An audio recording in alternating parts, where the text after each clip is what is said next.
जमीर मर गया उसका, जमीर जिंदा नहीं है उसका, उसको मालूम नहीं है कि देश के बारे में बात हो रही है।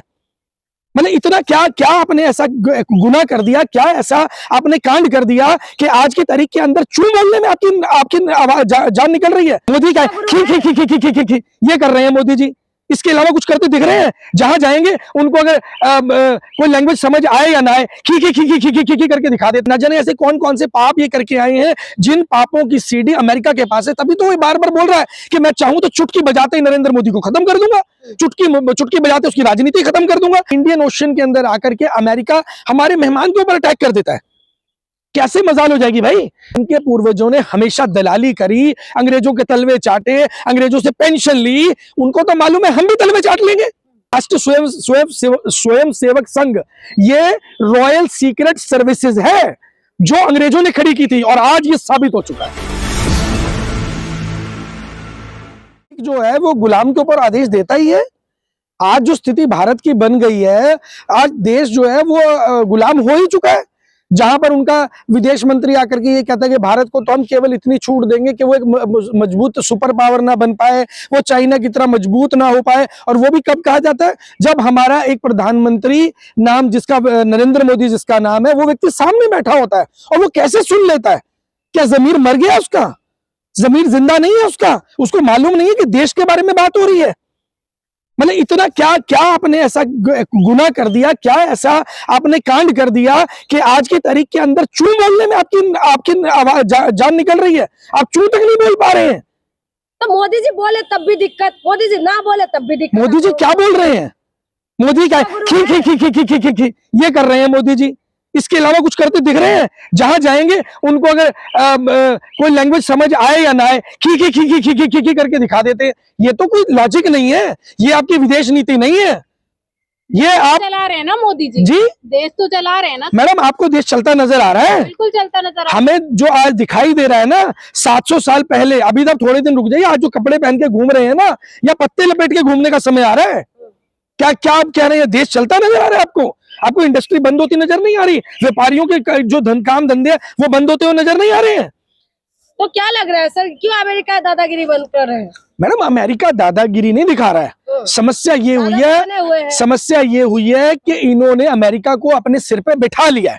और न केवल अपने सिर पे बिठा लिया है, अमेरिका को इन्होंने कुछ ऐसी चीजें दे दी हैं। अब न जाने के एप्स्टीन आइलैंड पे कुछ कांड हुआ है या इजराइल के अंदर कुछ ऐसा कांड ही करके आए हैं जहां पर मतलब न जाने वो शब्द हमें यहाँ कैमरे पर लेते हुए भी शर्म आ रही है कि न जाने ऐसे कौन कौन से पाप ये करके आए हैं जिन पापों की सीडी अमेरिका के पास है। तभी तो वो बार बार बोल रहा है कि मैं चाहूं तो चुटकी बजाते ही नरेंद्र मोदी को खत्म कर दूंगा, चुटकी बजाते उसकी राजनीति खत्म कर दूंगा।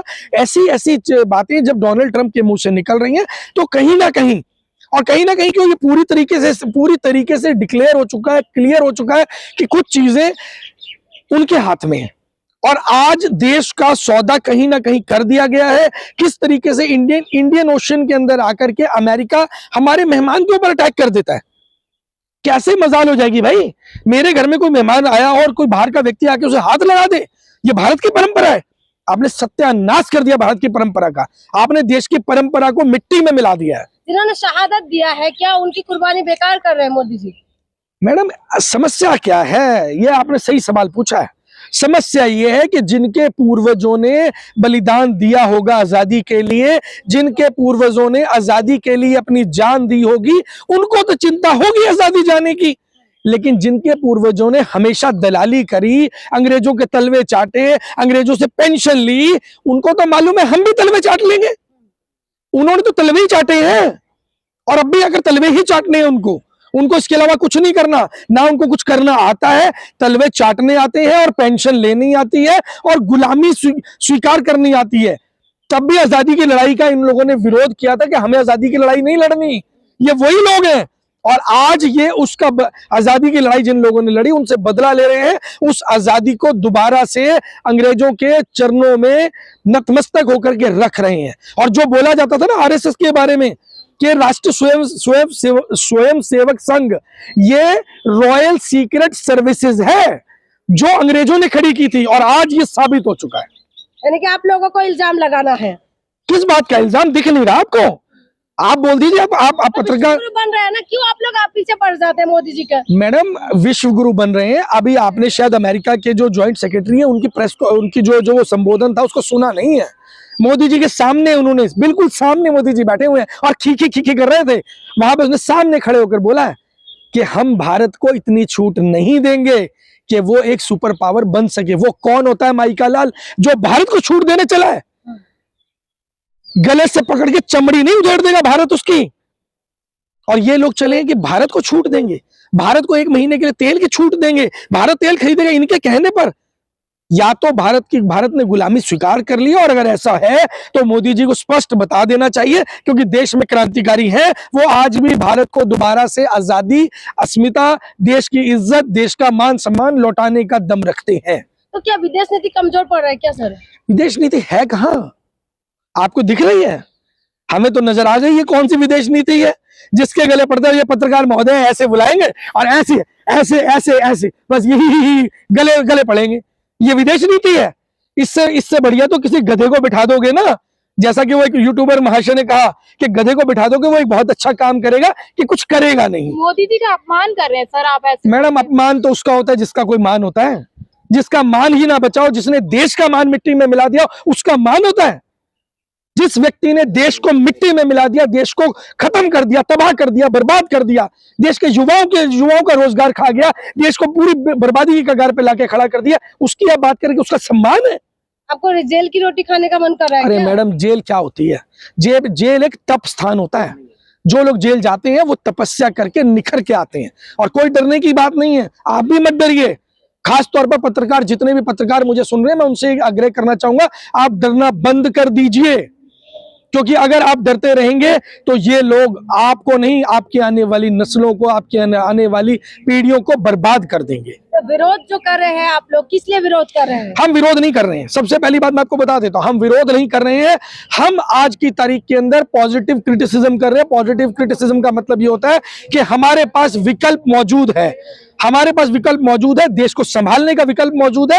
अगर इन लोगों से देश नहीं संभल रहे तो तुरंत प्रभाव से आज देश छोड़कर चले जाए, हम देश को संभालने की समर्था रखते हैं। सर, इस विश्वगुरु का जो डंका पीटते हैं तो कौन सा विश्वगुरु है फिर? मैडम विश्वगुरु तो जैसे आपने सुना ना मीडिया में कैसे कह रहे हैं कि मोदी जी ने टांगे खोल दी हैं, ऐसे अपमानित शब्दों का प्रयोग विदेशी मीडिया कर रहा है मोदी जी के लिए। ये है विश्वगुरु जिसने टांगे खोल दी। अब इतना बड़ा सम्मान, महासम्मान मोदी जी को मिल रहा है, और इससे कितना बड़ा विश्वगुरु आपको बनाना है इसको? तो आपको लगता है कि हमें विदेश नीति कमजोर पड़ गया, मोदी जी पूरी तरीके से सरेंडर कर दिया है? मैडम मोदी जी ने कब सरेंडर किया ये हमें 2017 में समझ आ गया था। देश को समझने में या आपको समझने में 8 साल और लग गए। हमें 2017 में समझ आ गया था। हम 2017 से ये चीजें लोगों के बीच में बोल रहे हैं। जब मोदी के नाम की तूती बोला करती थी, लोग बोलने में डरते थे, मोदी का नाम लेने में डरते थे, हम तब से डट करके मुकाबला कर रहे हैं। और आज आप लोग अगर हमारे साथ में खड़े हैं, सहमत हैं इन चीजों से, ये देश की जनता हमारे साथ आ रही है, इसका एक मुख्य कारण है क्योंकि हम उस वक्त से बोल रहे हैं जब कोई नहीं बोला करता। लेकिन ये लोग कहते हैं कि सपन इनका सीना है मोदी जी का। मैडम देखिए, ड्रामा, ढकोसला और ये सब जो चीजें आर्टिफिशियल क्रिएट किया जाता है ना, ये इसे इवेंट मैनेजमेंट बोला जाता है। कोई भी जो नेता होता है ना, मजा हुआ नेता, वो एक अच्छा एक्टर भी होता है, और ये आपको समझना होगा। क्योंकि आप पत्रकार हैं तो आपको राजनीति के बारे में शायद उतनी चीजों के बारे में, अंदर की चीजें जो पर्दे के पीछे की राजनीति उसके बारे में नहीं मालूम है। मैं राजनीति का विद्यार्थी हूँ, बहुत अच्छे से समझता हूँ। जिस दिन ये रोते हैं ना तो मुझे समझ में आ जाता है कि एक दिन पहले समझ में आ जाता है कि अब ये कल रोने वाले हैं। जिस दिन ये कुछ बाहर जाने वाले होते हैं ना विदेश से, तो हमें समझ में आता है कि देश में कुछ बम ब्लास्ट होगा या कोई कांड होने वाला है या कोई आतंकी हमला होने वाला है। इनकी पहली तैयारी हो जाती है, यानी कि इधर हमला होगा, ये इधर ही भाग जाएंगे देश छोड़ के। ये पूरा का पूरा जो सिस्टम है स्ट्रैटेजिकली प्लान किया होता है, एक एक इवेंट प्लान करके। और भाजपा तो वैसे बहुत ऑर्गेनाइज्ड पार्टी है। इस मामले में भाजपा का जो ऑर्गेनाइजिंग सिस्टम है वो मेरा फेवरेट सिस्टम है, क्योंकि भाजपा इतनी ऑर्गेनाइज्ड है, जितना ऑर्गेनाइज होने के बारे में मैं आपको बता देता हूँ कि पूरे देश में कोई संगठन इतना ऑर्गेनाइज्ड